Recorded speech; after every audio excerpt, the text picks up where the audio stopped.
The Vanished Scholar. The Mysterious Disappearance of Natalie Holloway. Amidst the mysterious disappearance of Natalie Holloway, a chilling event unfolded that sent shockwaves through the investigation. As the sun dipped below the horizon, a hidden witness emerged from the shadows, revealing crucial information that could crack the case wide open. Will the veil of uncertainty forever shroud Natalie's destiny? Upon an arduous quest to decipher the haunting enigma of Natalie Holloway, an enthralling saga will seize hold of your very soul and ignite an insatiable thirst for resolution. In this complex and mysterious story, things are not what they seem, and the absolute truth is hidden, waiting to be discovered. It's the enigmatic saga of Natalie Holloway, and our expedition commences forthwith. Let's take a closer look into the life of Natalie and Holloway, a young woman whose story unfolded against the backdrop of different places and aspirations. Born in Memphis, Tennessee, to Dave and Elizabeth Beth Holloway, her early years were filled with love and joy. However, the pain of her parents' divorce in 1993 cast a shadow over her childhood, forever altering the course of her young life. Together with her younger brother Matthew, they navigated the complexities of growing up under the loving care of their devoted mother. Experienced the emotions of resilience, strength, and the unbreakable bond that held them together through the trials of life. In 2000, a new chapter began for the family when Beth married George Jeb Twitty, a prominent businessman. The family then relocated to the vibrant city of Mountain Brook, Alabama. Natalie's academic journey showed how determined and brilliant she was, putting all her heart and soul into her studies and going above and beyond what was expected of her.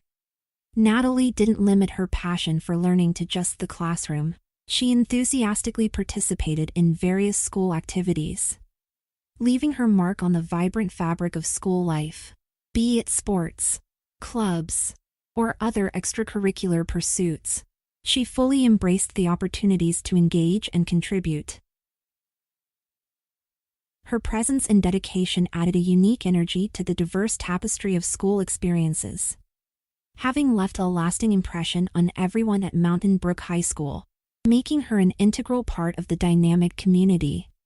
When graduation day finally arrived in May 2005, it was a significant milestone for her.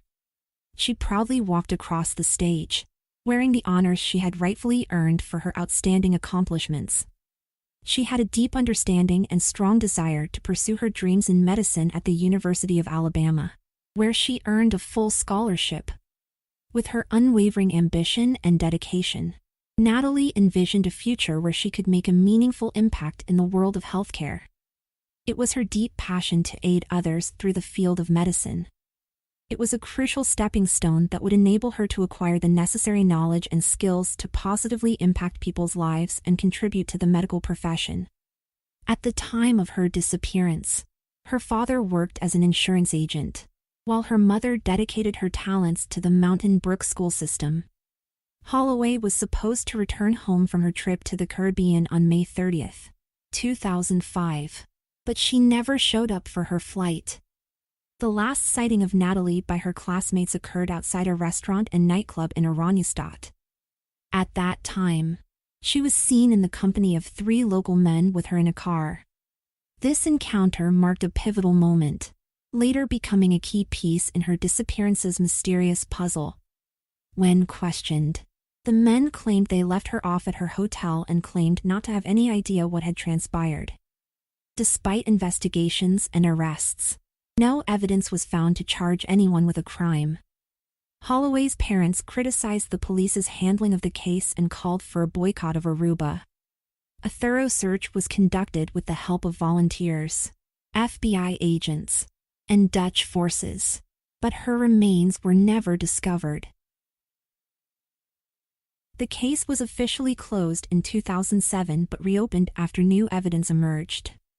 One of the suspects, Joran van der Sloot, made conflicting statements about Holloway's fate.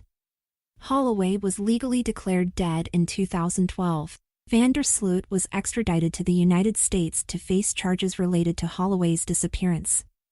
In the books of accounts, it was recorded that there was excessive partying and drinking among the Mountain Brook students. The authorities scoured the island and its surrounding waters, but Holloway remained missing. Upon arrival, her mother, stepfather, and their friends quickly traveled to Aruba on a private jet. Another lead came from the night manager at the Holiday Inn, who recognized Vandersloot on a videotape. They provided the Aruban police with the name and address of Joran Vandersloot. Accompanied by Aruban policemen, in an effort to find Holloway, the Twitty family and their friends visited the Vandersloot residence. Initially, Vandersloot denied knowing Holloway's name, but later he and Deepak Kalpoe confirmed a story. They claimed they drove Holloway to Ayrshire Beach to see sharks and then dropped her off at her hotel. Vandersloot stated that Holloway fell as she got out of the car but declined his assistance, and as they drove away, she was approached by a dark man in a black shirt resembling a security guard. The search and rescue operation for Natalee Holloway began immediately, with hundreds of volunteers from Aruba and the United States joining forces. The Aruban government even granted thousands of civil servants time off to participate in the search. Dutch Marines scoured the shoreline, and Aruban banks contributed financial support. Natalee's mother, Beth Twitty, was accommodated at the Holiday Inn and later moved to the Wyndham Hotel's presidential suite. There were conflicting reports regarding the hotel's surveillance cameras. Twitty stated at one point that they were not functioning on the night Holloway disappeared, while in her book, she mentioned that they were operational. Police Commissioner Jan van der Straeten, who led the investigation initially, stated that Holloway didn't have to pass through the lobby to reach her room. The search for physical evidence was extensive but yielded occasional false leads. One such information involved a possible blood sample found in Deepak Kalpoe's car, which was later determined not to be blood. The American law enforcement agencies cooperated closely with Aruban authorities from the early stages of the investigation. U.S. Secretary of State Condoleezza Rice confirmed ongoing communication between the United States and Aruban officials, with substantial resources being dedicated to the case at their request. On June 5, two former security guards named Nick John and Abraham Jones, who had previously worked at the nearby Allegro Hotel, were detained by the Aruban police on suspicion of murder and kidnapping. The exact reasons for their arrests were never officially disclosed, but it is believed that statements made by Joran Vandersloot and the Kalpoe brothers may have played a role. Reports suggested that the two guards had a reputation for approaching women at hotels, and one had a previous encounter with law enforcement. However, John and Jones were released on June 13 without being charged. On June 9, Joran Vandersloot and the Kalpoe brothers were arrested based on solid suspicion of kidnapping and murdering Holloway. Aruban law allows arrests on severe suspicion, but the evidential burden must increase over time to continue holding the suspects in custody. The investigation had been focused on these three individuals since the beginning, with close observation, surveillance, wiretaps, and email monitoring being conducted. However, Dompig mentioned that pressure from Holloway's family led to the premature halt of surveillance and the subsequent detainment of the suspects. During the investigation, there were misleading statements made by David Cruz, the spokesman for the Aruban Minister of Justice. On June 11, Cruz falsely claimed that Holloway was dead and that authorities knew where her body was. However, he later retracted his statement, acknowledging that he had fallen victim to a misinformation campaign. On the same day, according to Police Commissioner Dompig's claims to the Associated Press, one of the people who had been caught had confessed to Holloway's horrific ordeal after they had taken her to the shore and was guiding the police to the spot. The following morning, the prosecution spokeswoman neither confirmed nor denied the allegation, emphasizing that the investigation was at a critical and significant stage. As we conclude this enthralling odyssey, We are left with the enigmatic tale of Natalie Holloway etched in our minds, a constant reminder of the unresolved mysteries that continue to captivate us. Her perplexing disappearance in Aruba in 2005 sparked a media frenzy that transcended borders, captivating the world's attention.